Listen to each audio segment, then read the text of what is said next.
Quem é Jesus Cristo? Jesus Cristo é quem muitos dizem que é. Notemos aquele dia em que Saulo estava na estrada para Damasco perseguindo os cristãos. E de repente uma luz ofuscante apareceu e fez Saulo cair no chão. Então ele ouviu uma voz que dizia: Saulo, Saulo, por que você me persegue? A primeira pergunta que Saulo fez foi: quem é o Senhor? Quem é Jesus? Por que não podemos escapar dele? Por que ele está em nossa consciência, em nossa mente? Alguns fazem obras como poemas e óperas sobre ele. Ele é apenas um herói revolucionário ou é muito mais? Jesus viveu fisicamente aqui na Terra há apenas 33 anos. Ele nunca viajou por mais de 100 milhas. Ele nunca teve uma educação formal e ainda assim, 2000 anos depois, uma geração inteira conhecem e falam sobre ele. Alguns dizem que ele era um louco. Algumas pessoas da época de Jesus disseram que ele era louco. Disseram que ele era um maníaco. Estavam certos? O que você acha? Outros diziam que ele era um revolucionário, que ele era líder de uma rebelião e revolução contra Roma. Você acha que ele foi um revolucionário? No sentido de que ele mudou e muda a vida das pessoas, ele é um revolucionário. Mas ele nunca liderou uma revolução mal contra Roma. Ele nunca liderou uma revolução mal contra as autoridades existentes. Alguns pensavam que ele estava liderando uma rebelião, mas quando se deram conta ou descobriram que na verdade ele estava em uma missão espiritual, já havia se consumado. Jesus foi um fundador? Jesus Cristo não fundou um reino terreno. Ele estava construindo outro reino. Ele estava construindo um reino eterno. Algumas pessoas até dizem que Jesus era o primeiro hippie, porque pensam que ele tinha cabelo comprido e andava com seus discípulos em uma comunidade. Mas na verdade não sabemos como ele era. Não temos uma foto de Jesus e Deus fez isso de propósito, para que não adorássemos uma imagem, porque Deus é espírito e devemos adorá-lo em espírito.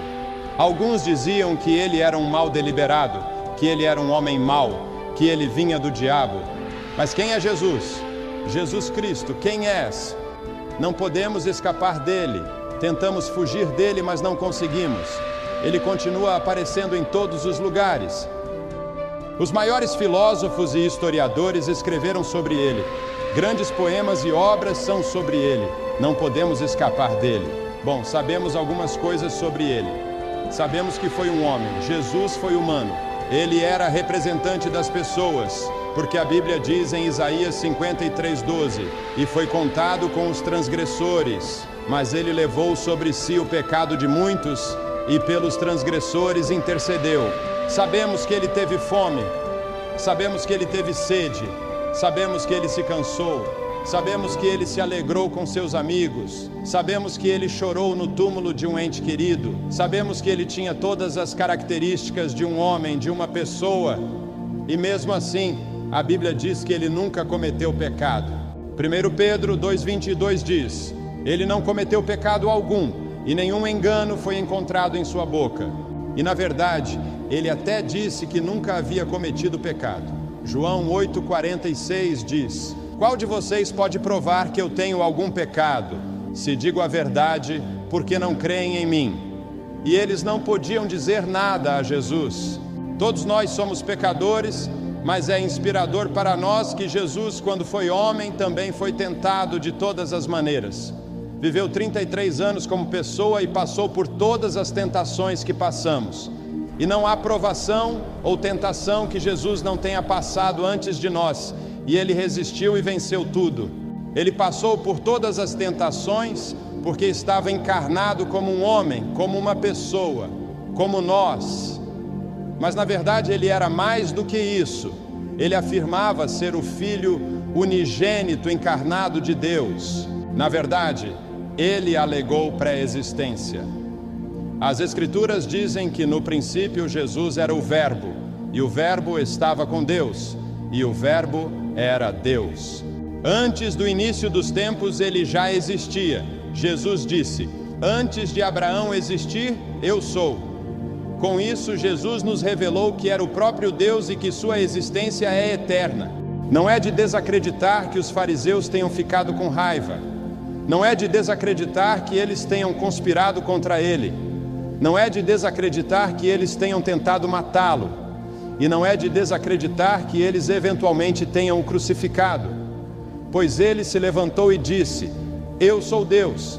Foi Jesus quem nos reivindicou como filhos do Deus vivo.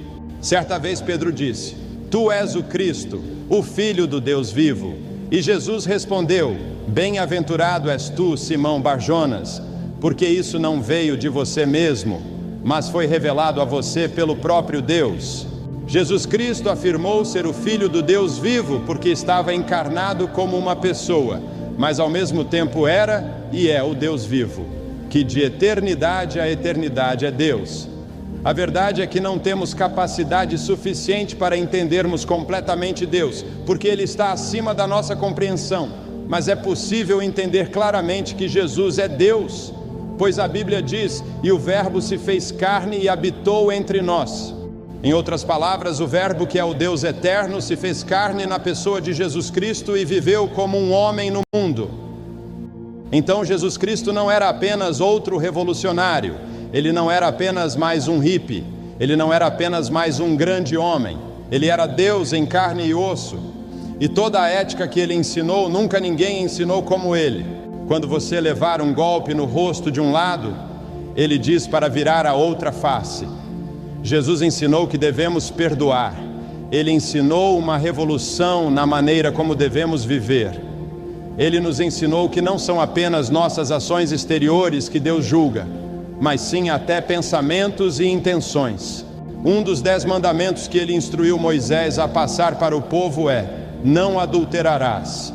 E é crucial saber que se você apenas olhar para uma mulher com cobiça, você já terá cometido pecado. Outro mandamento de Deus, por exemplo, é: não matarás. Mas eu lhe digo que se você tiver apenas ódio em seu coração contra seu irmão, você já terá cometido pecado. A ética que Jesus nos ensina é radical, e Ele exige que nós devemos ter uma vida de santidade, porque Ele mesmo, como pessoa, conseguiu viver esse tipo de vida. A verdade é que a luta contra o pecado não é fácil. Davi disse: eis que em iniquidade fui formado, e em pecado me concebeu minha mãe. Jesus disse em Mateus 15:19: porque do coração procedem os maus pensamentos, mortes, adultérios, fornicação, furtos, falsos testemunhos e blasfêmias. A maior parte do mal no mundo vem do coração humano, então tem que ter mudança, e é por isso que Jesus disse que devemos nascer de novo, devemos nos convertermos verdadeiramente, devemos ter um novo começo. Jesus enfrentou um percurso árduo de acusações que culminou na sua morte de cruz. Quero citar 3 acusações dos fariseus contra Jesus. Número 1, eles disseram: este recebe pecadores e come com eles. A segunda acusação foi por Jesus ter curado no dia de sábado. Os fariseus disseram: é permitido curar no sábado? Perguntaram isso ironicamente para terem de que acusar Jesus. E a terceira acusação, usaram o que Jesus afirmou ser. Isto é, ele afirmou ser o Filho de Deus e o eu sou ao mesmo tempo, que é o próprio Deus. Em Mateus 28:18, Jesus disse: foi-me dado todo o poder nos céus e na terra. Algo importante também que confirma que Jesus é Deus é que Jesus perdoou pecados, e nenhum profeta jamais fez isso, porque só Deus pode perdoar pecados. O próprio Jesus perdoou pecados. Ele disse para uma mulher: seus pecados estão perdoados. Outra coisa que a Bíblia nos revela é que Jesus tinha poder sobre a natureza. Certo dia, Jesus estava junto com seus discípulos atravessando o lago da Galileia, e de repente, uma violenta tempestade surgiu sobre o mar, de forma que as ondas inundavam o barco. Jesus, no entanto, estava dormindo. Os discípulos, desesperados, acordaram ele clamando: Senhor, salva-nos! Jesus perguntou: por que vocês estão com tanto medo, homens de pequena fé? Então o Senhor se levantou, repreendeu o vento e o mar, e houve grande calmaria. Os homens ficaram perplexos e disseram: quem é este que até o vento e o mar lhe obedecem? Resumindo, a natureza lhe obedecia. A verdade é que se Jesus quisesse, ele poderia pegar um raio e jogá-lo de volta à sua origem. Mas por que Jesus tinha poder sobre a natureza? Porque na verdade ele era e é o próprio Deus criador da natureza. Jesus mesmo, como homem, através do poder de Deus, tinha autoridade sobre doenças. Jesus fez cego ver, fez surdo ouvir, fez mudo falar, ressuscitou mortos. Ele tinha autoridade sobre os demônios. Jesus confrontou demônios e ele tinha poder para expulsá-los. As pessoas que estavam loucas sob os poderes de demônios, quando Jesus chegava, recuperavam a sanidade. Vejamos a morte de Jesus. Alguma vez aconteceu algo parecido com algum outro homem? Quando Jesus morreu, a cortina do templo rasgou em 2 pedaços. A terra tremeu. As rochas se partiram. Túmulos se abriram e muitas pessoas crentes que estavam dormindo ressuscitaram e saíram dos túmulos. Até soldados romanos confessaram que verdadeiramente Jesus era o Filho de Deus. Antes de Jesus ser crucificado, tiraram a roupa dele. Depois pegaram longas tiras de couro, que geralmente tinham bolinhas de aço ou pedaços de ossos nas pontas, e bateram nas costas dele até que ele mal conseguia se levantar. Depois colocaram uma coroa de espinhos na cabeça dele e sangue escorria em seu rosto. Muitos riram dele, cuspiram e zombaram dele, mas a verdade é que se ele quisesse, apenas com um estralar de dedos, ele acionaria mais de 72 mil anjos que estavam prontos para socorrê-lo, e poderiam até eliminar este planeta da existência do universo. Mas Jesus disse: para isso eu vim ao mundo. Então ele se levantou e seguiu em frente, arrastando aquela cruz com muito sofrimento. A graça de Deus é maravilhosa, pois ela retrocedeu e antecedeu. O sacrifício de Jesus aconteceu há mais de 2000 anos atrás, mas a graça que Jesus nos proporcionou segue nos antecedendo. A Bíblia diz que por causa da desobediência de um só, no caso de Adão e Eva, muitos foram feitos pecadores, mas assim também por causa da obediência de um só homem, muitos serão aceitos por Deus. Quando Jesus chegou no Gólgota, pregaram ele na cruz, colocando pregos nas mãos e nos pés. E você sabe o que Jesus disse? Ele disse: Pai, perdoa-lhes, porque não sabem o que fazem.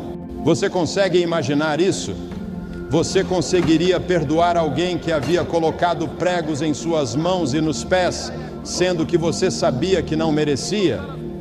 Jesus não se revoltou nem se desesperou. Ele sofreu e apenas disse: Pai, perdoa-lhes porque não sabem o que fazem. Jesus confrontou a violência com amor.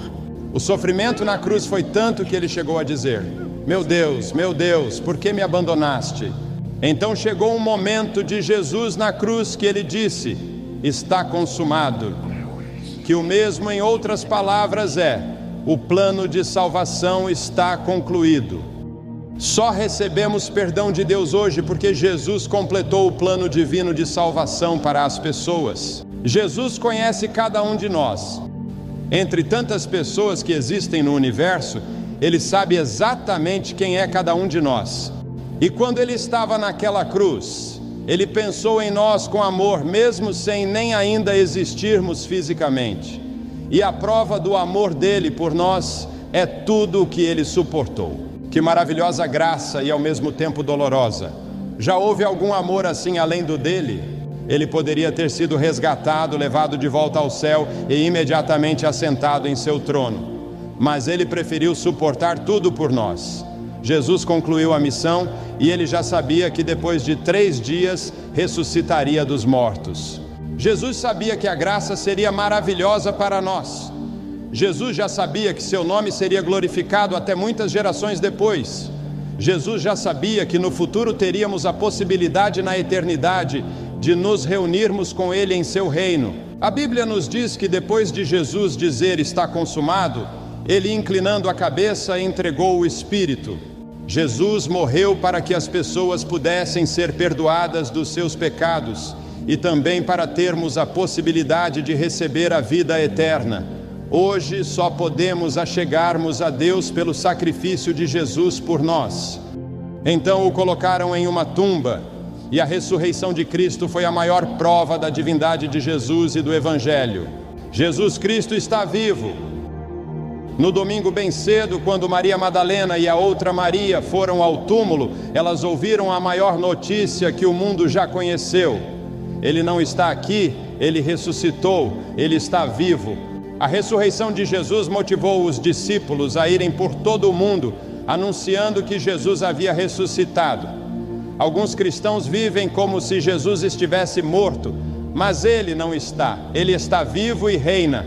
A verdade é que quando uma pessoa aceita verdadeiramente a Cristo, ela começa a ir em uma outra direção do mundo. Um cristão verdadeiro se vira e começa a remar contra a maré, e isso é difícil, mas esse caminho apertado estará levando para a verdadeira vida, ao contrário do caminho espaçoso do mundo, que leva à perdição. E conforme a pessoa vai envelhecendo, ela vê isso na prática. A Bíblia diz que o caminho dos prevaricadores leva à destruição. Jesus Cristo está vivo porque se Ele não tivesse ressuscitado dos mortos, se Ele não estivesse vivo, o cristianismo não existiria e ainda estaríamos condenados pelos nossos pecados. Paulo fala sobre isso em 1 Coríntios, no capítulo 15. Paulo fala que se Cristo não ressuscitou, a fé que temos é uma ilusão. Se Cristo não ressuscitou, os que morreram crendo em Cristo estão perdidos. Se a nossa esperança em Cristo só vale para esta vida, nós somos as pessoas mais infelizes deste mundo. Mas a verdade é que Cristo foi ressuscitado, e isso é a garantia de que os que estão mortos também serão ressuscitados. Porque assim como por meio de um homem veio a morte, assim também por meio de um homem veio a ressurreição. Assim como por estarem unidos com Adão, todos morrem, assim também por estarem unidos com Cristo, todos ressuscitarão. Existem evidências esmagadoras que confirmam a veracidade do cristianismo. E a maior prova que eu menciono para você são as vidas que o cristianismo transforma todos os dias. E eu te digo isso por experiência pessoal própria.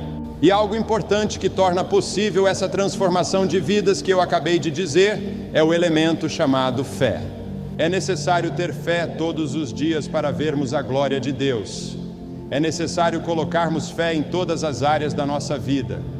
Na vida familiar, na vida emocional, na vida financeira, em todas as áreas da vida, Deus quer que coloquemos fé. Tem que ter fé, fé, fé, fé. Vou te dar um exemplo de fé. Quando você se senta em uma cadeira, você a pega e a examina com as mãos para ver se ela te aguenta? Dificilmente, né? Normalmente você apenas se senta na cadeira, pois você tem fé que quem construiu a cadeira já a fez para aguentar. Com esse simples exemplo, vemos como é a fé que precisamos ter em Deus.